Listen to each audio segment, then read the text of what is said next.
बोले भगवान सत्यनारायण की जय। शास्त्रों में बताया गया है कि सत्यनारायण व्रत कथा का पठन एवं श्रवण करने से व्यक्ति को 1000 यज्ञ करने के बराबर पुण्य फल की प्राप्ति होती है।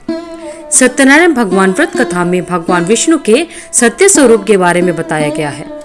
इस व्रत का श्रवण करने से घर में सुख समृद्धि का वास होता है और भगवान विष्णु की कृपा सभी पर बनी रहती है। आइए अब शुरू करते हैं भगवान श्री सत्यनारायण की व्रत कथा का पहला अध्याय। एक समय की बात है, नैमिषारण्य तीर्थ में शौनकादि 88,000 ऋषियों ने श्री सूत जी से पूछा, हे प्रभु, इस कलयुग में वेद विद्या रहित मनुष्य को प्रभु भक्ति किस प्रकार मिल सकती है तथा उनका उद्धार कैसे होगा? हे मुनि श्रेष्ठ, कोई ऐसा तप बताइए जिससे थोड़े समय में ही पुण्य मिले और मन वांछित फल भी मिल जाए। इस प्रकार की कथा सुनने की हम इच्छा रखते हैं। सर्वशास्त्रों के ज्ञाता सूत जी बोले, हे वैष्णवों में पूज्य, आप सभी ने प्राणियों की हित की बात पूछी है, इसलिए मैं एक ऐसे श्रेष्ठ व्रत को आप लोगों को बताऊंगा जिसे नारद जी ने लक्ष्मी नारायण से पूछा था और भगवान विष्णु ने मुनि श्रेष्ठ नारद जी से कहा था। आप सब भी इसको ध्यान पूर्वक सुनिए। एक समय की बात है, योगीराज नारद जी दूसरों के हित की इच्छा लिए अनेकों लोकों में घूमते हुए मृत्यु लोक में आ पहुँचे।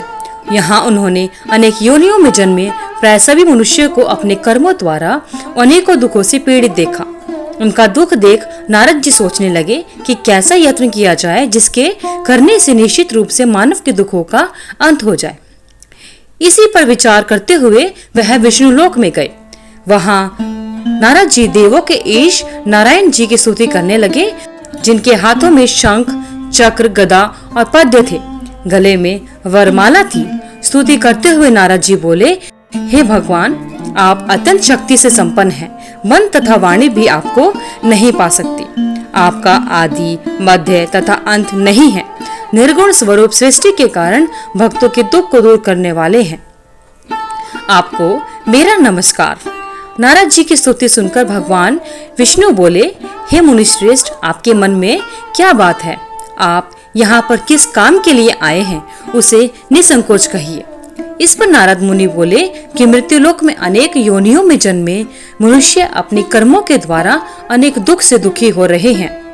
हे नाथ, आप मुझ पर दया रखते हैं तो बताइए कि वे मनुष्य थोड़े से ही प्रयास से अपने दुखों से कैसे छुटकारा पा सकते हैं। श्री हरि बोले, हे नारद, मनुष्य की भलाई के लिए तुमने बहुत अच्छी बात पूछी है, जिसके करने से मनुष्य मोह से छूट जाता है। वह बात मैं तुमसे कहता हूँ, उसे ध्यान पूर्वक सुनो। स्वर्गलोक व मृत्युलोक दोनों में एक दुर्लभ उत्तम व्रत है जो पुण्य देने वाला है। आज प्रेमवश होकर मैं तुमसे कहता हूँ, श्री सत्यनारायण भगवान का यह व्रत विधान पूर्वक करके मनुष्य तुरंत ही यहाँ पर सुख भोग कर मरने पर मोक्ष पाता है। श्री हरि के वचन सुन नारद जी बोले कि उस व्रत का क्या फल है और उसका विधान क्या है। यह व्रत किसने किया था? इस व्रत को किस दिन करना चाहिए? सभी कुछ विस्तार से कहिए।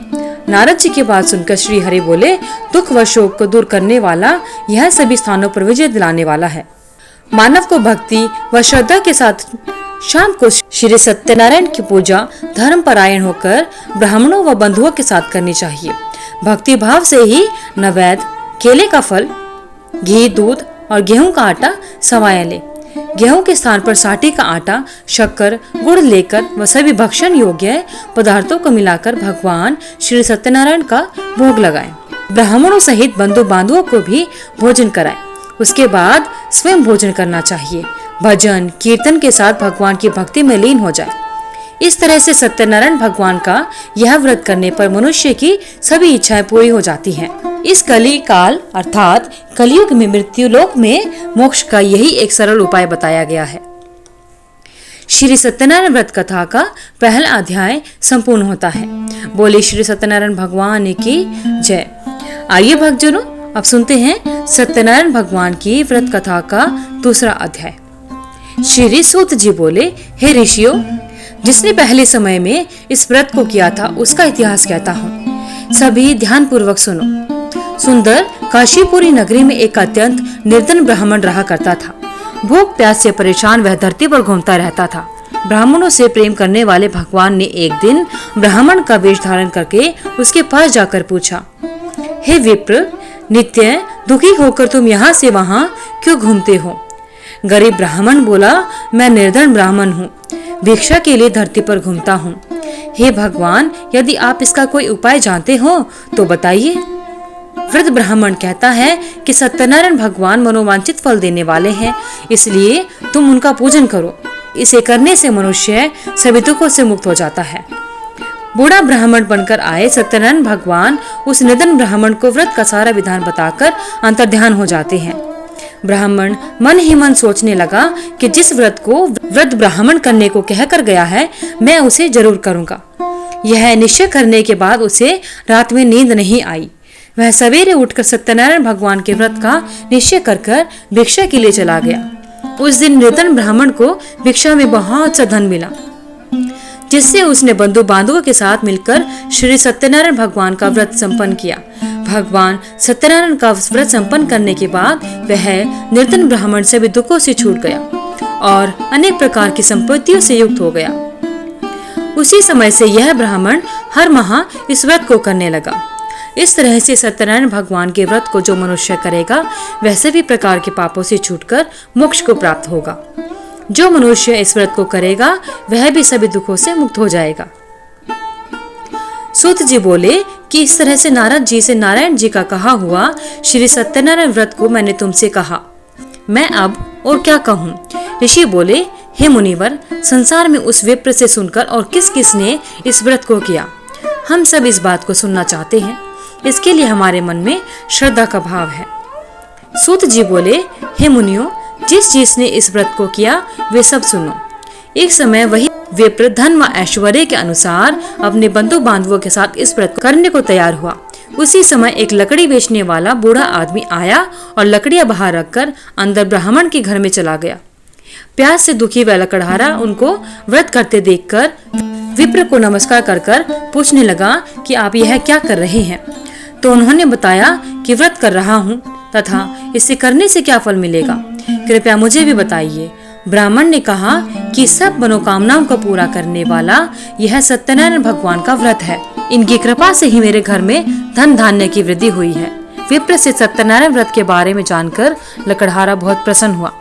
चरणामृत लेकर वह प्रसाद खाने के बाद वह अपने घर गया। लकड़हारे ने अपने मन में संकल्प किया कि आज लकड़ी बेचने से जो धन मिलेगा उसी से श्री सत्यनारायण भगवान का उत्तम व्रत करूंगा। मन में इस विचार को लेकर बूढ़ा आदमी सिर पर लकड़ियां रखकर उस नगर में बेचने गया जहां पर धनी लोग रहा करते थे। उस नगर में उसे अपनी लकड़ियों का दाम पहले से 4 गुना अधिक मिला।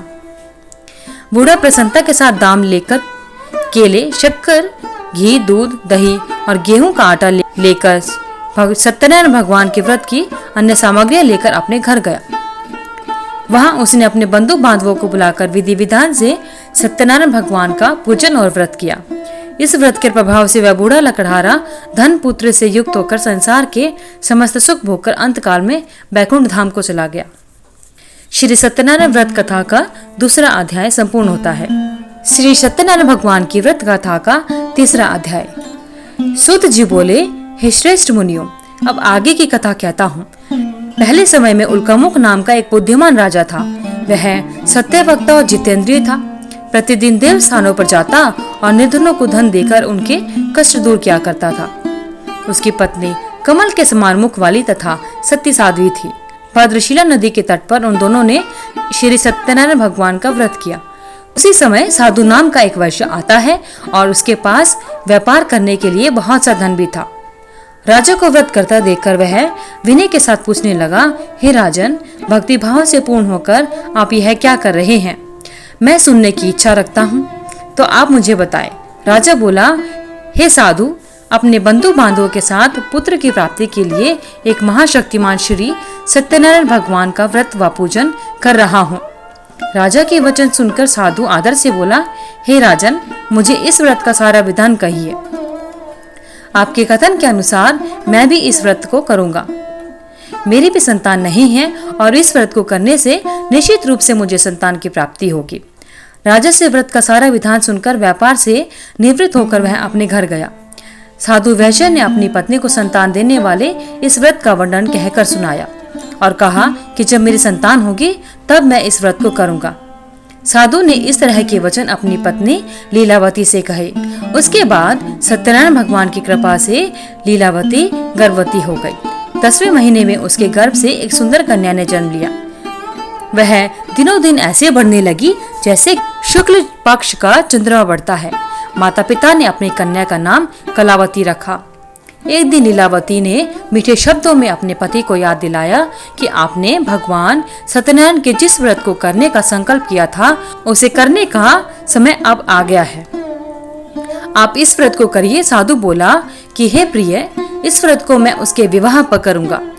इस प्रकार अपनी पत्नी को आश्वासन देकर वह नगर को चला गया। कलावती पिता के घर में रहकर वृद्धि को प्राप्त हुई। साधु ने एक बार नगर में अपनी कन्या को सखियों के साथ देखा तो तुरंत ही दूत को बुलाया और कहा, मेरी कन्या के योग्य वर देखकर आओ। साधु की बात सुनकर दूत कंचन नगर में पहुंचा और वहां देखभाल कर लड़की के सुयोग्य वाणिक पुत्र को ले आया। सुयोग्य लड़के को देखकर साधु ने बंधु बांधवों को बुलाकर अपनी पुत्री का विवाह उसके साथ कर दिया। लेकिन दुर्भाग्य की बात ये थी कि साधु ने अभी भी भगवान श्री सत्यनारायण का व्रत नहीं किया। इस पर श्री सत्यनारायण भगवान क्रोधित हो गए और श्राप दिया कि साधु को अत्यधिक दुख मिले।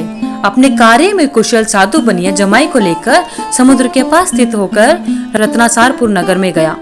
वहां जाकर दामाद ससुर दोनों मिलकर चंद्रकेतु राजा के नगर में व्यापार करने लगे। एक दिन भगवान श्री सत्यनारायण की माया से एक चोर राजा का धन चुराकर भाग रहा था। उसने राजा के सिपाहियों को पीछा करते देख चुराया हुआ धन वहां रख दिया जहां पर साधु अपने जमाई के साथ रुका हुआ था। राजा के सिपाहियों ने साधु वैश्य के पास राजा का धन पड़ा देखा तो वह ससुर जमाई दोनों को बांधकर प्रसन्नता के साथ राजा के पास लेकर गए और कहा कि हम उन दोनों चोरों को ले आए हैं, आप आगे की कार्यवाही कीजिए। राजा की आज्ञा से उन दोनों को कठिन कारावास में डाल दिया गया और उनका सारा धन भी उनसे छीन लिया गया। श्री सत्यनारायण भगवान के श्राप से साधु की पत्नी भी बहुत दुखी हुई। घर में जो धन रखा था उसे चोर चुरा कर ले गए। शारीरिक तथा मानसिक पीड़ा व भूख प्यास से अति दुखी हो अन्न की चिंता में कलावती ब्राह्मण के घर गई। वहां उसने श्री सत्यनारायण भगवान का व्रत होते देखा। फिर कथा भी सुनी। वह प्रसाद ग्रहण कर रात को घर वापस आई। माता ने कलावती से पूछा कि हे पुत्री, अब तक तुम कहाँ थी? तुम्हारे मन में क्या है? कलावती ने अपनी माता से कहा कि हे माता, मैंने एक ब्राह्मण के घर में श्री सत्यनारायण भगवान का व्रत देखा है। कन्या के वचन सुनकर लीलावती भगवान के पूजन की तैयारी करने लगी। लीलावती ने परिवार व बंधुओं सहित श्री सत्यनारायण भगवान का पूजन किया और उनसे वर मांगा कि मेरे पति तथा जमाई शीघ्र घर आ जाए। साथ ही यह भी प्रार्थना की कि हम सब का अपराध क्षमा करें। श्री सत्यनारायण भगवान इस व्रत से संतुष्ट हो गए और राजा चंद्रकेतु को सपने में दर्शन देकर कहा कि हे राजन, तुम उन दोनों वैश्यों को छोड़ दो और तुमने उनका जो धन लिया है उसे भी वापस कर दो। अगर ऐसा नहीं किया तो मैं तुम्हारा धन व राज्य सभी को नष्ट कर दूंगा। राजा को यह सब कहकर वह अंतर्ध्यान हो गए। प्रातः काल सभा में राजा ने अपना सपना सुनाया। फिर बोले कि वणिक पुत्रों को कैद से मुक्त कर दो और सभा में लेकर आओ। दोनों ने आते ही राजा को प्रणाम किया। राजा मीठी वाणी में बोला कि हे महानुभावों, भाग्यवश कठिन दुख तुम्हें प्राप्त हुआ है, लेकिन अब तुम्हें कोई भय नहीं है। ऐसा कहकर राजा ने उन दोनों को नए वस्त्र और आभूषण पहनाए और जितना धन उनका लिया था उससे दोगुना धन उनको वापस दे दिया और दोनों वैश्य अपने घर को चल दिए। श्री सत्यनारायण व्रत कथा का 3रा अध्याय संपूर्ण होता है। बोले श्री सत्यनारायण भगवान की जय। आइए अब सुनते हैं श्री सत्यनारायण भगवान की व्रत कथा का 4था अध्याय। सूत जी बोले, वैश्यों ने मंगलाचार कर अपनी यात्रा आरंभ की और अपने नगर की ओर चल दिए। उनके थोड़ी दूर जाने पर एक दंडी वेशधारी श्री सत्यनारायण ने उनसे पूछा कि हे साधु, तेरी नाव में क्या है? अभिवाणी वणिक हंसता हुआ बोला, हे दंडी, आप क्यों पूछते हो? क्या धन लेने की इच्छा है? मेरी नाव में तो बेल व पत्ते भरे हुए हैं। वैश्य के कठोर वचन सुनकर भगवान बोले, तुम्हारा वचन सत्य हो। दंडी ऐसे वचन कहकर वहां से दूर चले गए। कुछ दूर जाकर समुद्र के किनारे बैठ गए। दंडी के जाने के बाद साधु वैश्य ने नित्य क्रिया के पश्चात नाव को ऊंची उठते देखकर अचंभा माना और नाव में बेल पत्ते देख वह मूर्छित होकर जमीन पर गिर पड़ा। जैसे ही उसकी मूर्छा खुली वह अत्यंत शोक में डूब गया तथा उसका दामाद बोला कि आप शोक न मनाएं, यह दंडी का शाप है, इसलिए हमें उनकी शरण में जाना चाहिए, तभी हमारी सभी मनोकामनाएं पूरी होंगी।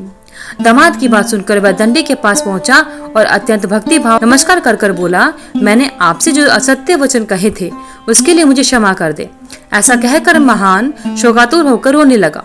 तब दंडी भगवान बोले, हे वणिक पुत्र, मेरी आज्ञा से बार बार तुम्हें दुख प्राप्त हुआ है, तू मेरी पूजा से विमुख हुआ। साधु बोला, हे भगवान, आपकी माया से ब्रह्मा देवता भी आपके रूप को नहीं जानते, तब मैं अज्ञानी कैसे जान सकता हूँ।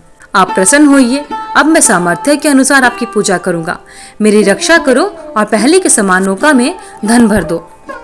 साधु वैश्य की भक्ति पूर्वक वचन सुनकर भगवान प्रसन्न हो गए और उसकी इच्छा के अनुसार वरदान देकर अंतर्ध्यान हो गए। ससुर जमाई जब नाव पर आए तो नाव धन से भरी हुई थी। फिर वहीं अपने अन्य साथियों के साथ श्री सत्यनारायण भगवान का पूजन कर कर अपने नगर को चल दिए। जब नगर के नजदीक पहुंचे तो दूत को घर पर खबर करने के लिए भेज दिया।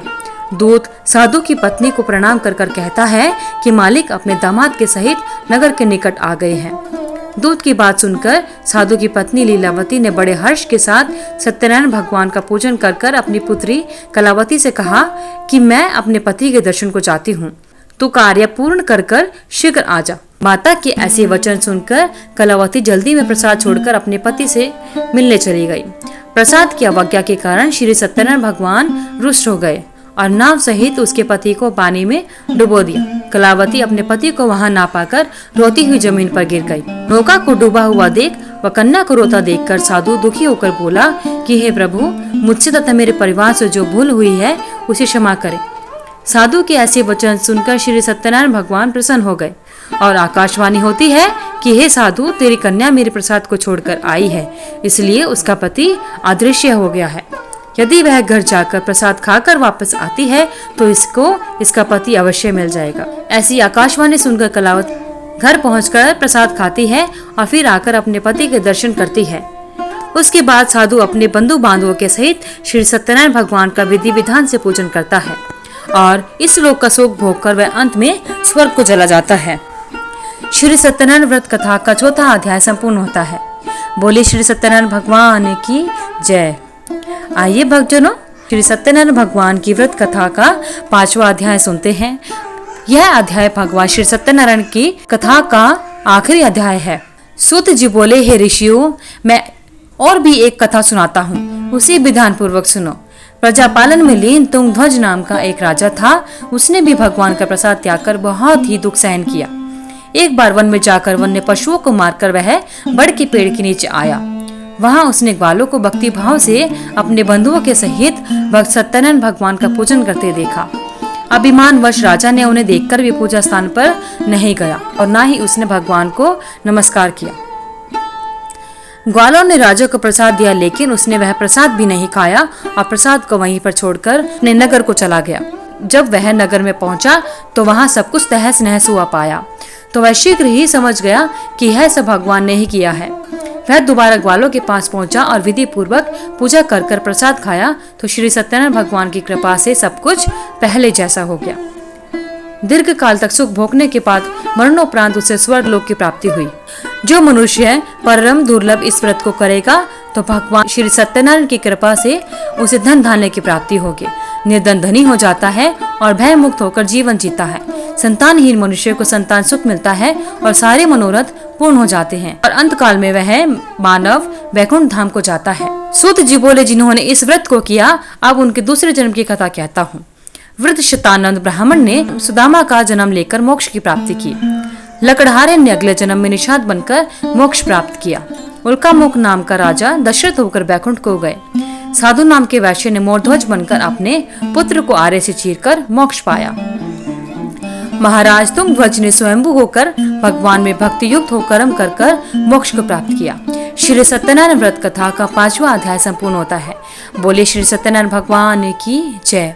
हे भगवान श्री सत्यनारायण, जिस प्रकार आपने अपने भक्तों पर कृपा अपनाई, उसी प्रकार आपकी इस कथा को सुनने वाले और आपके व्रत को करने वाले सभी पर अपनी कृपा बनाए रखना, उनके सभी मनोरथ पूर्ण करना। आइए अब जानते हैं श्री सत्यनारायण व्रत कथा का व्रत की पूजा विधि क्या है। पूर्णिमा के दिन भक्त सुबह जल्दी उठकर पवित्र स्नान करना चाहिए। उसके बाद साफ स्वच्छ वस्त्र धारण कर अपने घर और मंदिर को साफ करे।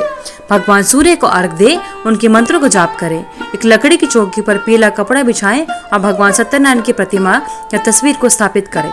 गंगाजल और पंचामृत से भगवान श्री सत्यनारायण का अभिषेक करें। हल्दी या चंदन का तिलक लगाएं। पीले फूलों की माला भगवान श्री सत्यनारायण को अर्पित करनी चाहिए।